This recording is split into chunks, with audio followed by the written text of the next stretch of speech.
আসছে। তো আমি এখান থেকে আরও একটা অ্যাকাউন্ট আপনাদেরকে অ্যাড করে দেখিয়ে দিব। তো এখান থেকে জাস্ট অ্যাড অ্যাকাউন্টে ক্লিক করে দিব।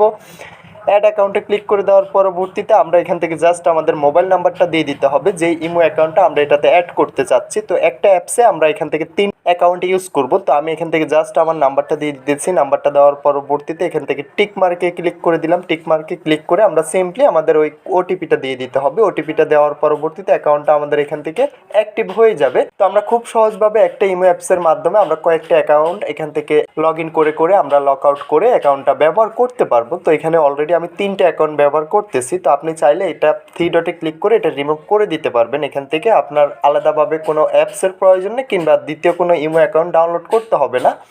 একটা ইমো অ্যাকাউন্টের মাধ্যমে আপনি এখান থেকে একাধিক অ্যাকাউন্ট ইউজ করতে পারবেন। তো আমি যেভাবে এটা করতেছি, তো আশা করি বিষয়টা বুঝতে পারছেন। ভিডিওটা আজকে এতটুকুই, দেখা হচ্ছে নেক্সট ভিডিওতে। সবাই ভালো থাকবেন। যাওয়ার আগে একটি কথা, যারা এখনো চ্যানেলটা সাবস্ক্রাইব করেন অবশ্যই চ্যানেলটা সাবস্ক্রাইব করে পাশে থাকা বেল আইকনটা প্রেস করতে বলবেন না।